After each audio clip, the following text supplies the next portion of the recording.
St. Charles Patriot Radio with Missouri State Representative Richard West and former Francis Howell School Board member Jane Puszkar. Welcome back to St. Charles Patriot Radio on this gorgeous Sunday afternoon. We are now heading off into election season. It's now kind of into summer, and with elections coming up, we have today with us a special guest from the St. Charles County Elections Authority, Kurt Bahr. Kurt Bahr's been, how long you been in that position now, Kurt? 8 years. 8 years. So, wow, it's 8 years already. And you don't have a lot of gray hair. I'm surprised. Every day. No, I don't think so. It's starting. So. It's starting. So, Kurt and I met about 10 years ago while he was in the Missouri State Legislature as a state representative, and I've known Kurt ever since. I thought it would be a good time to bring Kurt on and explain his office and what his office does. In the first segment, we'll learn a little bit about Kurt and his background. And in the second segment, we'll reach out to Kurt and see exactly what his office is doing, some of the changes he's made, and how his office gives us secure, sound elections so that the people of St. Charles feel like their vote counts. So with that, Kurt, introduce yourself. All right. Thank you. As you said, I've been the Director of Elections here in St. Charles County for the last 8 years. Before that, I was the State Representative for District 102 for 8 years before that. I was a Air Force officer. I was a budget officer in the United States Air Force. Then when I got out of the military, I got my master's in public policy, was running a small business, and then I ran a small business. I did the state rep thing. And then, at the end of that 8 years with term limits, my wife and I were like, hey, you know what? Let's just go ahead and be done with politics and do house flipping and investing. But then my predecessor retired, and, I started, talking to people like, hey, we need a good election authority. Who's going to be the election authority? And, everybody's like, well, Kurt, you seem to be the one who really cares, so you should do it. And I accidentally recruited myself into this role. Was not my intent. I was just trying to make sure we had a good person to do elections, but I stepped up to do that. And for the last 8 years, I've been doing it. And I think that I've done a pretty good job at it. I have found that elections is one of those jobs that you either hate and burn out quickly, or you love and you get into the passion of being able to serve people in such a fundamental way of, allowing people to be able to exercise their franchise. So that's what I've been doing, and I'd love to talk about the details. Yeah, we can get into that a little bit later. I'm pretty good friends with our Secretary of State, Denny Hoskins. And, he's kind of like our head election authority, I guess, for the state, you would say. And we've had some really good discussions about our elections. I will be honest, elections are not my passion, but secure, good elections are. Jane? Yeah, exactly. I would thank you, Kurt, because when you were talking about all the things that you've done, I was thinking, well, you must have started those when you were in grade school. But we appreciate the job that you do. And being in public service, that many times it's a thankless job. You can't please everybody, but I know that you try very hard to do whatever you can to make sure that our elections are safe and secure. And I appreciate that. Yeah, there's a old state rep who told me that, on day one, you're sworn into office, and then the rest of the day, you're just sworn at. And, there's a lot of truth to that. That's true. Public service has its own reward in that, we run for the purpose of being able to make our society better, to help out our family, our constituents. And so, yeah, it's been a pleasure to be able to do this job. Yeah, we'll get to it, but I know what you do during elections. It's probably hours and hours and hours a day, but I'd like for you to at some point go into what you do in between elections, which absolutely. I'm sure is a very important part of your job too, that we don't get to see. Sure. So one of the things I wanted to do we'll in this first segment here, we'll talk a little about elections, the different dates of elections, the voter turnout on those dates, because who's better at that than the authority to know the percentages and what really goes on. We hear during election season and after election season, we hear a lot of numbers thrown around, and sometimes they're different. I've been on the floor of the House and I've heard several different numbers yacked at the same time about the same election. And I'm like, okay, who's telling the truth? And you got to go out and, you can go to Google, but do you believe Google? And, let's delve into that a little bit. Let's say, let's start with our general elections. Typically probably our busiest elections. Yeah. So the November general election, that's when most people vote. Typically in an off-year election like we have this year, an off-year, we mean that the president and the governor aren't on the ballot. The top of ticket items aren't on the ballot. And so generally we would expect to see only a 60% turnout in a off-year election, just because, for the highest office is the state auditor, and it's not something that generally brings people to the polls to vote on. Although Amendment 3 will change that for this year. So in presidential election, we saw a 76% turnout in St. Charles County, and roughly St. Charles County usually is a percent or two higher than the state average, but for the most part, the state average is similar to us. But then you go back to the August primary, which is in a lot of ways a more important election in that that's when the parties decide who advances to November election. And in a lot of jurisdictions, there isn't a second party member for the November election. So the August election is what decides who will actually win in November. November's almost a de facto vote at that point. But generally, we see only a 25% turnout. 25%. Now, the exception recently was in 2018, right to work was on the ballot. There was a referendum vote on right to work. And so we saw a 40% turnout in that election. And Amendment 4, Amendment 5, those two amendments the governor put onto the August ballot will likely cause a increase in turnout. So we're more likely to see a 40% turnout like we saw in 2018 as opposed to the normal 25% turnout for August elections. And then April, the municipal elections is typically the lowest turnout election. I've seen it as low as 9.74%, which was the first election I ran in 2019, to as high as the 21% that we saw this year. But that, 10 to 20% range is normal for municipal elections. And the fascinating thing or interesting thing about the data is when you look at the ages of voters, the mean age of a voter decreases as voter turnout increases, which shows that older people vote consistently and younger people are the ones who, when we talk about driving turnout, we're really saying getting the younger people to show up. And by that, I don't mean the 18-year-olds. I mean the 30 and 40-year-olds who are busy running their families, building their businesses, and, being busy in life and not taking the time to show up at the polls. Going to soccer games. Soccer games. Unfortunately, though, those are the people that are going to be most affected by legislation that comes into law. I mean, your older folks, of course, will bear some of that, but really they're allowing other people to design how the next 10, 15 years of their life, say in our county, is going to be by allowing other people to vote for them.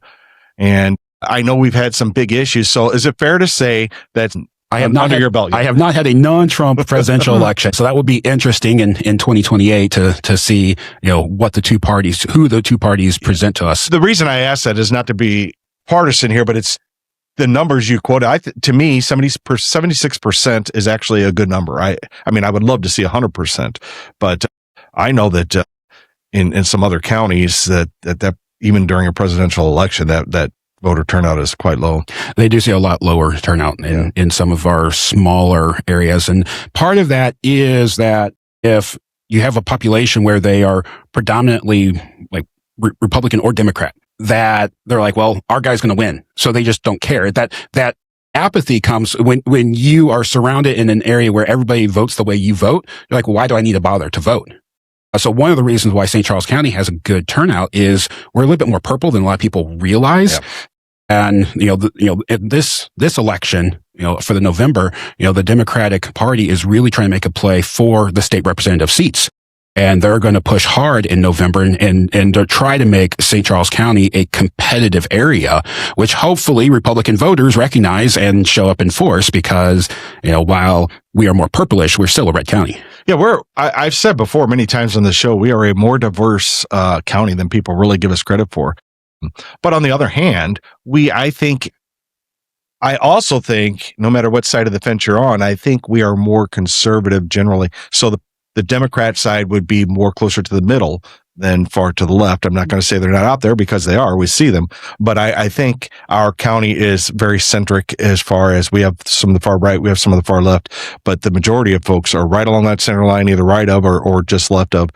And it's very important on how you vote. As a state representative, I enjoy the fact that all of our state representatives and all of our state senators are Republican, and it just makes it very easy to work with and get things done, especially with the atmosphere at the state right now with a state level. The thing that I find interesting, it seems that there's certain precincts that are probably more diverse or more liberal than other parts in the county. I've heard rumors, I don't know, maybe you can verify this, maybe you can't, but in the north, I think it's the northwest part of the county, appears to be much more purple or maybe even trended more blue. So what I had our GIS office on the St. Charles County GIS map, I had them take the 2024 results and put that in a red-blue diagram for the election turnouts. So you can actually go to the GIS website under the voting towards the bottom and talks about the 2024 election. And so you can see how the different amendments was voted on as well as the presidential candidates. And you can see that it's really more the St. Charles area, the very eastern edge that has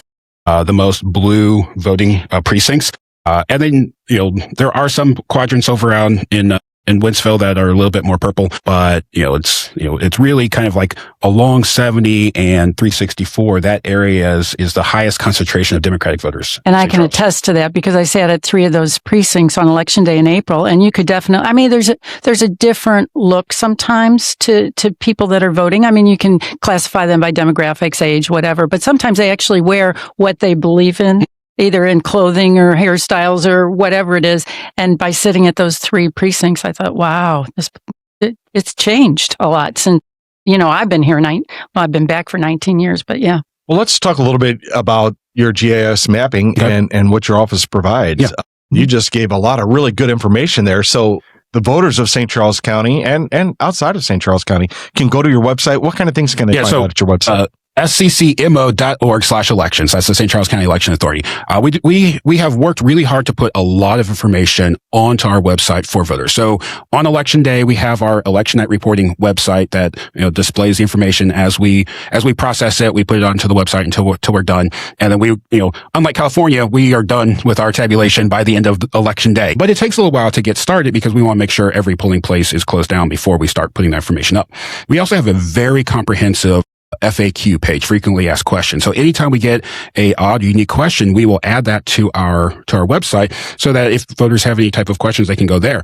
And we try to keep everything current and informative for voters so that whatever the current election is, they can go there to see that information. And our archive of past election results go back 20 years on the website. We have 100 years worth of data, but 20 years on the website where voters can go and see. And then the one of our newer things that we did was for the 2024 election, we had that mapped by precinct of like who won the presidential election, who won the governor election, how the different amendments were voted on. And so you can overlay which precincts are more blue, which precincts are more red, which precincts changed where where maybe Trump was voted on in that precinct, but the Amendment 3 language was also voted for in that precinct, and kind of see, how conservative are those precincts. And so we've worked to do as much as we could to provide useful information for voters.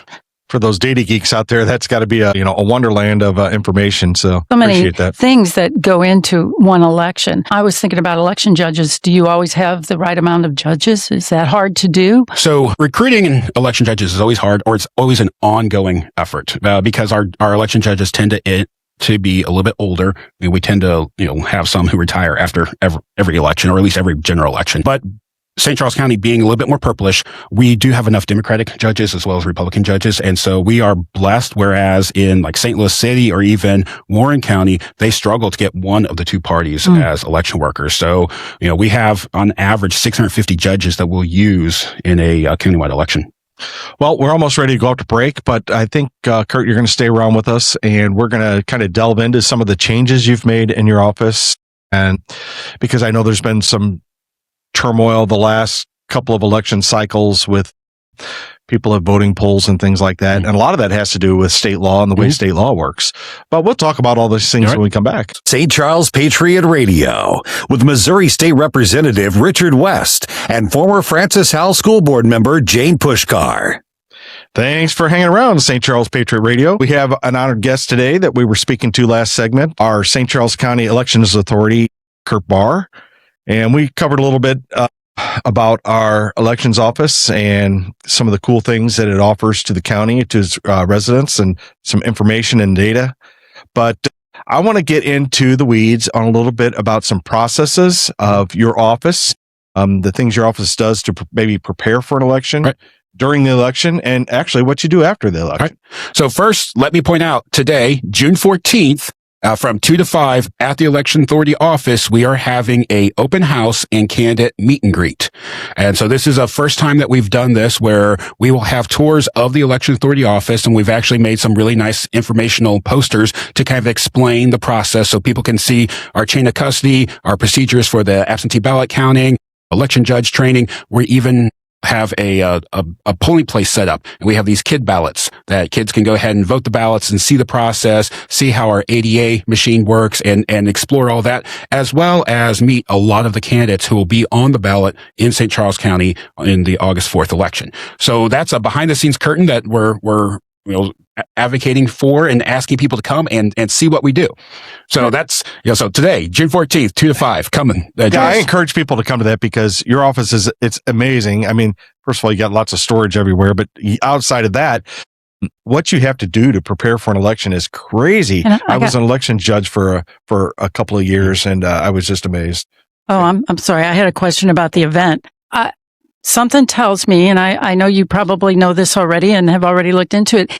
Is it okay to campaign or have candidates promoting themselves at the election authority? Because something in the back of my mind tells me that it might be wrong, but that you shouldn't be doing that. Well, so the answer is that what the law prohibits is electioneering inside a polling place or 25 feet of a polling place while voting is occurring. So this is a week before absentee voting begins.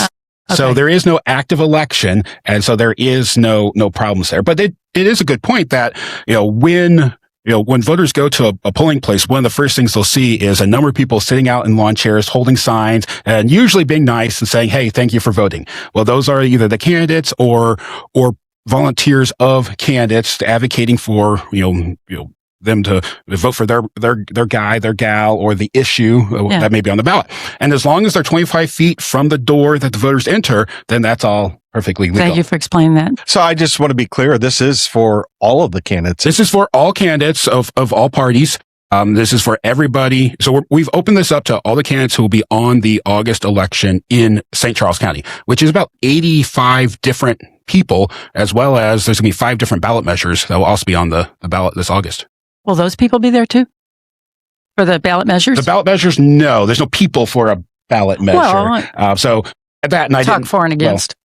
So the answer is, I didn't know which ballot measures were going to be on the ballot when we opened this up and invited all the candidates, because the governor doesn't make that decision until the very end of May. And we've been working on this process for a little bit longer. But the broader process. So it was a lot of work to put together this open house and tour of the election authority. We're hoping that a lot of people will show up. But even more so is just the process for elections. So election absentee voting is a span of 6 weeks. And so 6 weeks before election day, we are actively engaged in election. Well, before that, we have to build the election and create the ballots and proof all of that, which is the part of the process that we're in right now for the August election. So, our office just got done proofing all the ballots from our vendor, and they're in the process now of printing the ballots for that. And then before that, so about 10 weeks before an election, that's when I got the information from the Secretary of State's office to say, here are the statewide candidates, here are the statewide issues, here are the circuit court judges, here are the state reps, state senators, all of those candidates who filed with the Secretary of State's office. And so about 10 weeks before an election is when we really begin the process in earnest of creating election. But even before that, one of the things that's important for any election is having a polling place. And so we have to work with the 104 different venues that we use in St. Charles County to ensure that we have a place for voters to vote at. Most of the time, we are reusing previous places. We want the voters to know where to go. We like that certainty, that consistency of polling locations. But inevitably, there's always at least one polling place that says, hey, things have changed with us. We no longer wish to be a polling place. And so between April and August, there's one polling location that's changed. It's on Mid-Rivers Mall Drive. And for that precinct, for the voters in that precinct, we'll send them a letter saying, hey, by the way, your polling place changed. It's now here.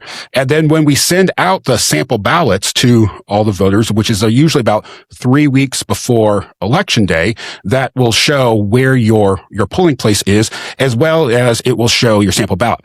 Because August, you could have a Republican ballot, a Democratic ballot, a Libertarian ballot, or a nonpartisan ballot that has the 4 statewide ballot measures, but no candidates on it. Then, I don't know which ballot anybody's going to pull. And so I have to mail a sample ballot that has all of that. And so it gets a little bit crazy when you look it up. You're like, well, I'm not going to vote for the Democrats. I'm not going to vote for the Republicans. Well, that's fine. Everybody's allowed to choose which party's ballot they pick, but I want to make sure everybody's informed of what those choices might be. Oh, that's a whole mouthful right there. And we're not even into the election. We're not even into the 2 weeks of no excuse in-person absentee voting. Wow. So typically, you're working in April for the August elections, like you said, securing locations. I do want to speak a little bit on that. I know that's kind of a big deal too. Sometimes trying to find locations. You've called me several times about places in either my precinct or my old precinct up in Winthville to try to help find. I mean, it takes a large space, and the schools typically do this, or? So one of the things I tried to do when I first got elected is I wanted to get out of elementary schools as much as possible. There's still a few that we use, mostly in the Francis House School District because of how rural that district is, but we have fewer elementary schools because while Francis Howe and Fort Zumwalt for a long span of time have chosen not to have school on the November or April election dates, not every school district in St. Charles County had made that choice. And so we were trying to reduce the number of elementary schools that we use. So we do still use a fair number of high schools, it's some middle schools, a handful of elementary schools. Most of our polling places are churches. Because generally they're closed on a Tuesday. They have large parking area, and they generally will either have a large foyer or fellowship hall type of a space that we can use. Fortunately, unfortunately, a lot of churches have their own daycare programs or private schools that they use. And so, they aren't really they're not any more accessible to us than the schools may be. We use some Oaks Lodges, VFW halls, American Legion halls. And then occasionally when we have to, we'll even rent from a private venue and use them as a polling place. Actually, over in Wentzville, we use a wedding venue for each election. And we also have partnered with the county parks and then O'Fallon Parks for a number of the newer facilities they have for the venues, and we'll have voters voting at those parks, whether O'Day Park, Quail Ridge Park. We're creative and resourceful in trying to find polling places, but most libraries, most government buildings we're using if we can. Let's say 2-week voter. So the last 2 weeks before an election are the busiest. It's busiest because Missouri since 2022 has what we call our no excuse in-person absentee voting. And so then, voters are allowed to come to the election authority office and vote without saying, well, I'm going to be out of town or whatever other reasons are permissible reasons for asking for a ballot by mail. Because of how many people have chosen to do that, we now have 2 satellite vote centers in St. Charles County. So we are partnering with the Meadows in Lake St. Louis, and we have a shop there that we're using for a polling place for those 2 weeks. And then Element Church St. Charles, next to the Sam's Club, the old Stegton Banquet Center. We're using that. So we have that's our eastern location. The Meadows is our western location. And then the St. Charles Election Authority on Turner Boulevard at 79 and 70 is our central location. So we have 3 vote centers that voters can go to during those 2 weeks. On top of that, in my office, the Turner Boulevard office, for the 2 Tuesdays and Thursdays before the election, during those 2 weeks of no excuse, we're staying open until 7:00 because some of the feedback we've gotten from people is, I work every day. I don't get off work before 4:30 when you typically close. I can't vote during those 2 weeks. And so we said, well, we appreciate people working and we appreciate people voting. So we're going to stay open till 7:00. We did that in April, staying open until 7 for those 4 days. And then we're going to do that again in August and November to make sure that we give a chance for people who work to be able to come in and vote if for whatever reason they can't show up on election day, because we want all St. Charles County voters to be able to show up and cast their ballot. I have a quick question, and I honestly don't know the answer, and I think I know the answer. But so that is only available for general voting day in November? The 2 weeks or the 2 weeks? So no, the 2 weeks is for every election. Even municipals? Even the municipals, yes. So we were open for the April municipal election. We had our 2 satellite locations open, and we were open for those extra evenings in leading up to the April election. And we'll be doing the same thing in August. And so when we send out our sample ballot, we list out where those locations are and the time frames of where they are. Our website also has that information. And we're we try to be as consistent as possible for clarity for voters, but we're also trying to, make sure that people know, hey, you can come at this time or this time and to be able to cast your ballot, which is one of the reasons that we send out and mail out a sample ballot to every voter. We want voters to be informed so that they can make a choice of who they're going to vote for, and they have all the information they need to know where they can go to cast their ballot. So that covers the 10 weeks before. What about the 12 weeks after? Well, so however many weeks. So there's a 2-week span of time immediately after the election. That is when we do all of the auditing and reporting of the election. So we generally give ourselves the Wednesday after the election as a slower down day where we begin to process the paperwork that we've got election night. And then the Friday after the election, that is when we do the public hand count audit of the election results from our polling places. So, before an election, we have a public test of our ballot machines. And then we allow the public to come in and they get to randomly pick which machines we test. And we test those in front of the public. Afterwards, that next Friday after the election, we retest those exact same machines so that we know that, nothing happened between, pre-election day to post-election day. And then we also do our hand count audit, and we have bipartisan teams that will count the election results from precincts, compare that to the election night reports, and see that they match up. And so that'll be done the Friday after the election. And then in that same span of time, my office is also going through all the provisional ballots that have been cast and checking signatures, checking the validity of a voter's registration to see if that ballot should be counted or cannot be counted. And the law is very clear as to what that process is. We actually saw in the April election an example of that where in St. Charles, there was a 1-vote lead for Chris Kyle. And then after the election, it became a tied election because one of the blue no ID provisional ballots that was cast was proper. We counted it, but it was a vote for Bill Idle, which then caused that election to be tied. And then the city resolved that by randomly drawing Chris Kyle's name. And so he was the incumbent. So he kept his position in St. Charles government. So those provisional ballots are important. Rarely do we see them being pivotal in tying up or resolving an election, but it can happen. Every vote counts. And so we have a 2-week span time to go through that process. And then typically the second Friday after an election is when the two parties will come to my office and form what we call the verification board. And they look at all of the precincts, all of the voters who checked in, all of the ballots counted, and make sure all of that matches and make sure that, there isn't any, imbalance in how many ballots are counted versus how many voters asked for a ballot. And so they do that. And then when they sign off on that, I sign the certification paperwork and then send that to the Secretary of State's office.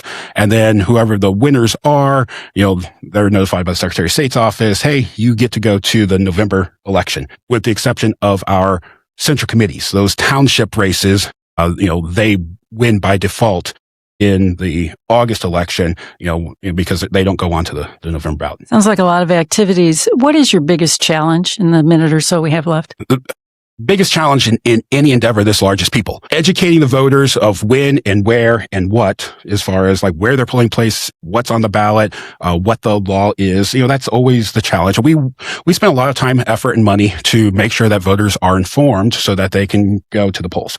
So that's probably our biggest challenge. The other aspect of that is most of the problems and concerns and issues we have are either like voters not understanding the process and then, in a unprofessional way, expressing their displeasure to my election workers and saying, well, you're denying me this, or you're not doing something right. I train my election workers before every single election.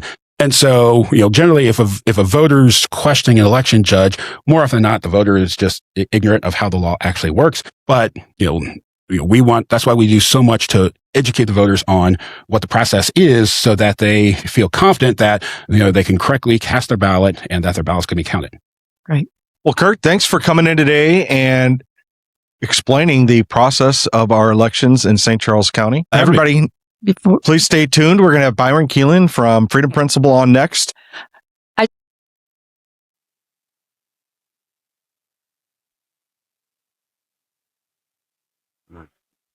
St. Charles Patriot St. Charles Patriot Radio with Missouri State Representative Richard West and former Francis Howell School Board member Jane Puszkar. Hi, everybody. Thanks for staying with us through the break. And we are so honored to have Byron Keeling join us today, PAC. So, Byron, thanks for calling in today. Sure. The Freedom Principle Missouri has been around for about 5 years now, and it's a membership-based organization, statewide grassroots organization, really trying to put Missourians first by making sure that we have someone in the legislative arena advocating for citizens. You know, we have a lot of special interest groups that represent specialized industries, but we don't necessarily have a lot of citizens or a lot of special interest groups for the citizens. So we're down there advocating to put the citizens first when it comes to legislation. And, you know, we've been pretty successful. We led the effort to ban ranked choice voting back to the state board. And, you know, this year we've got last year we got Amendment 3 passed, which is the HJR 170, or which was HJR 73. And then this year we got the tax bill passed. So we've been, you know, working with people like Richard to make sure that the legislation we pass is putting Missourians for conservative ratings. And so what we've identified is at least 18 really good candidates to run in the August primaries, and we're supporting their efforts to get elected to the Missouri House in August. I've had questions a little bit. Sure. I mean, really, Amendment 5 is our opportunity to eliminate the income tax, reduce property tax, and unleash real economic prosperity in Missouri so that we can compete with other surrounding states like Tennessee, Arkansas, Kentucky that are working to eliminate or don't have a state before they even see it. Yeah, Byron, this is a great topic. Of course, I voted for HJR 173 to get it out to the people. There's a lot of consternation out there right now, and a lot of us are doing our best to try to educate the people. But the simplest thing I can say at this point is you look at the states that have instituted this type of legislation or moved in this direction to eliminate their income tax and see how successful they are compared to the other states that have either gone the other way or are staying stagnant and staying straight on what they're currently doing. And you will see a definite line of success in the states that they're moving towards us. What's your comment on that? Yeah, I totally agree. I mean, when you look at states that don't have any state income tax, they're experiencing, you know, really double-digit growth in their population. They're seeing double-digit growth in personal income for individuals versus states like Missouri, where we're growing, but we're growing at such a low level that, you know, if you think about it, we're losing over the last 10 years, we've lost almost 3,000 people to moving to Tennessee because of the no income tax there, which when you talk about revenue to the state, that's $82 million that's not coming in tax revenue to the state. And so that's about $31,000 per person. And we really, you know, we're becoming a two-tiered state of, we got a lot of seniors and we got a lot of young people, and a lot of the taxpayers that are in their tax or in their high wage earning times, they're leaving the states, leaving Missouri to go to states like Florida or Texas or Tennessee because, you know, with today's economy where they can work remotely, they don't have to be in an office, and therefore they can go and live in these states and work, you know, from home on that level. You just hit on a point that's very dear to me as well, is we do have young people and old people, but that median age bracket there, that, you know, the workers, the taxpayers, they tend to come here, get trained up, get ramped up. It's a great place to raise a family. But then all of a sudden, as soon as they reach the time to sprout from the nest and go out on their own, they typically are choosing other states where there's more opportunity, less taxation. And you couldn't believe how many people say, why do you even have that tax? We come from other states. We come here, and the first thing we do is get slapped with a personal property tax to license our car. Just the way we have done taxation over the years in Missouri, It's time for a change. The government's going to go broke. Where are they going to make up that money from? So can you address that to put people at ease that we're not going to go broke if we do away with the income tax and how it's actually better? We're going to cut spending, hopefully. The issue here is that we've got to find a revenue to replace a little bit, and a better way of bringing in that revenue. But when you do that, do we know who would be mostly hampered by paying a tax on services? Meaning, do the seniors, since we have this dichotomy of older people and younger people, do the seniors pay more use tax? Because the pushback that I've seen they require more services. They require people to cut their grass. They require, regular services, but not so much younger people who are able-bodied and can do a lot of the things. So do we know if this is going to harm seniors more than it will the younger generation? I think, many retirees, pay state income taxes through withdrawals from their retirement accounts or pension incomes or investment income or even part-time employment. So this amendment would ultimately eliminate those taxes. They don't pay taxes on Social Security, but, and then the additional aspect of things here is that this amendment requires that if any municipality, when they expand their tax base, is that when they have excess revenue that they have to pay down that property tax, which, a lot of seniors are getting property tax freezes, but that's still income coming out of their pocket. And so when that property tax is actually paid down by the municipality because of the excess sales tax, they're actually getting additional money back in their pocket because their property tax, they won't have to pay that property tax. And even though, so that, and then if they even get more excess revenue, they get the municipality has to pay down the personal property tax. So when you think about Amendment 5, it's an opportunity for us to get rid of 3 taxes for the price of 1. And that's really what the benefit here is that it's a great opportunity. Richard, being in the state representative, you really have been a champion for personal property tax reform. You see, we can barely get 82 votes sometimes to get personal property tax. And it's something that we've always run on, but yet we get a lot of these Republicans that I don't want to, I don't want to do this, because my taxing district at home is all upset or something. And so this is an opportunity for us to actually give taxpayers real reform and save them a lot of money. Yeah. So one of the things that we did over the last couple of years in the state legislature was to say to like our fire and ambulance districts, I'm not going to pick on them and I'm not going to extort things here. But what I do want to say is we passed a law so that they can go after a sales tax addition. But that was so that if we, I was working with them to try to remove what I wanted to do was cut assessments and personal property tax in half, therefore literally cutting the tax in half, but it would leave a gap in those services. And we agreed that, hey, so I told them, I said, I will support your movement to move that portion to a sales tax if you support my movement to do away personal property tax. Well, I gave my word and I didn't get the word back because when I went to them and said, hey, support my movement to do away personal property tax, it was crickets. And, that's how the game goes up there. So, and I spoke out against it when the services came and asked for a sales tax this year. I said, look, they're not doing what they promised when we made this deal in Jeff City.